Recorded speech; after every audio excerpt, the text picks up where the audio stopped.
अस्सलामुअलैकुम my YouTube family, welcome back to my channel. कैसे हैं आप लोग? उम्मीद करती हूँ खैरियत से होंगे। शुक्र अल्हम्दुलिल्लाह, मैं भी खैरियत से हूँ। और ये फैलावा आप देख रहे हैं, हमने अलमारी की शिफ्टिंग की है। बच्चों की अलमारी बच्चों के रूम में ले आए हैं।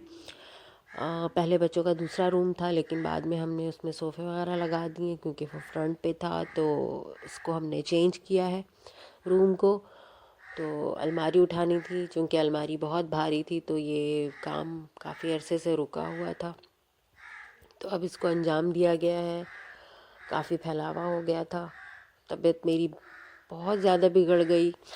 बताया था मैंने आपको, तबीयत ठीक नहीं है। तो समेटने का सारा काम बच्चियों ने खुद ही।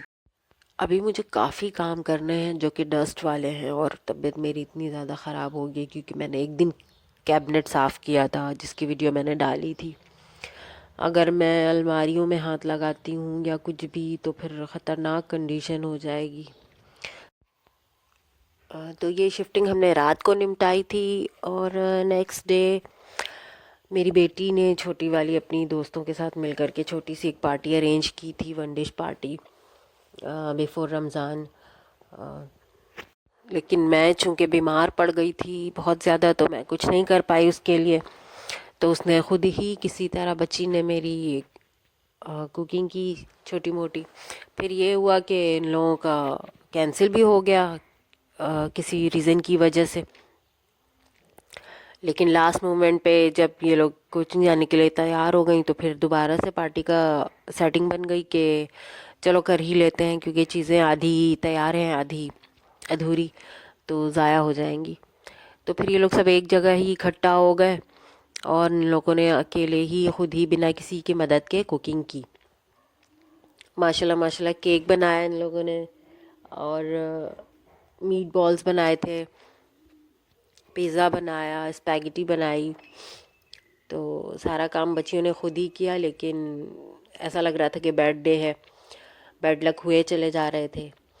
पहले तो गैस चली गई, फिर ओवन का यूज़ करना था, तो फिर लाइट चली गई।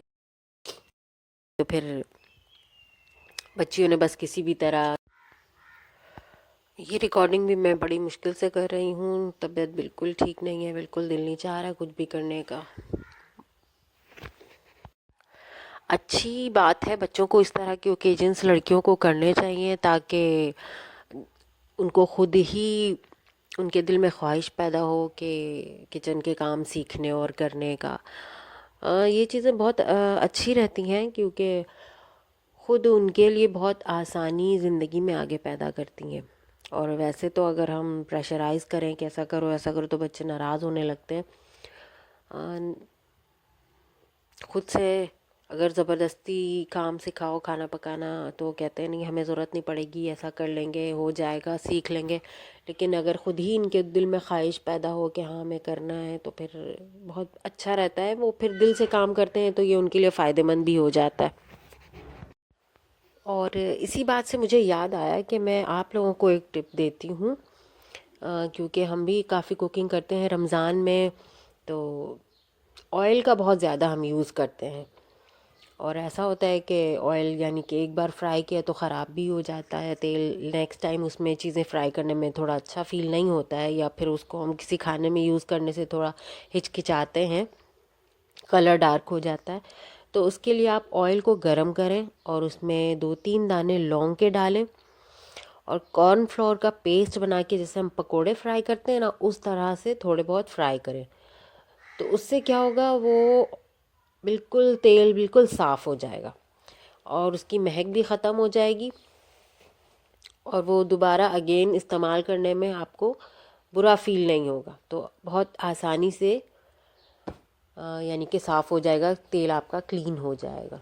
अगर ज़्यादा तेल है तो उसके लिए ये टिप काम आती है।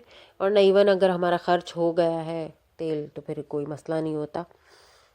लेकिन चूँकि कभी समटाइम ज़्यादा चीज़ें बनती हैं, तो उसको डीप फ्राई करना पड़ता है, तो वो ऑयल बच जाता है, फिर उसके साथ ये मसाइल पेश आते हैं।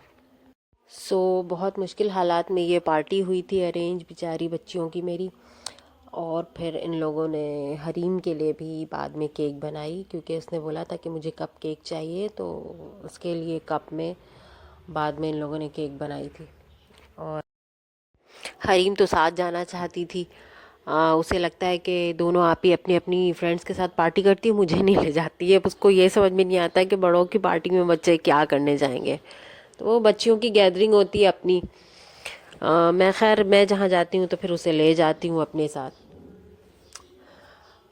फिर जब हरीम ने ऑर्डर कर दिया था, भाई मुझे आइसक्रीम भी ला के देना, पिज़्ज़ा भी और केक भी, तो खैर आइसक्रीम तो बाद में फिर वो जाके खा लेती। केक बना लिया था रिदा ने इसके लिए।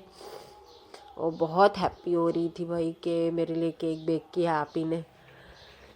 खुश हो रही थी, सबको दिखा रही थी कि आप ही ने मेरे लिए केक बेक किया है। और इस पे चॉकलेट वो खुद ही स्प्रेड कर रही थी।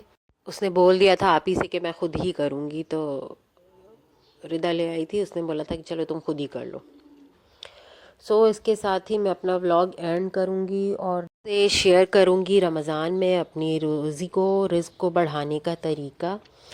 तो रमज़ान के पहले दिन जिस दिन चाँद निकलेगा, जिस शब उस शब आप मगरिब की नमाज के बाद दरूद शरीफ आगे पीछे लगा के 21 बार इन्ना अंज़लना पढ़ेंगे और दुआ कर लेंगे। इंशाअल्लाह इंशाअल्लाह ऐसी बरकत होगी जैसे पानी ऊंचाई से नीचाई की तरफ आता है। इंशाअल्लाह इंशाअल्लाह। तो आप लोग मुझे सपोर्ट करने के लिए मेरे चैनल को लाइक, शेयर एंड सब्सक्राइब करें। खुश रहें, दुआओं में याद रखें। मिलते हैं नेक्स्ट व्लॉग में इंशाअल्लाह। अल्लाह हाफिज़।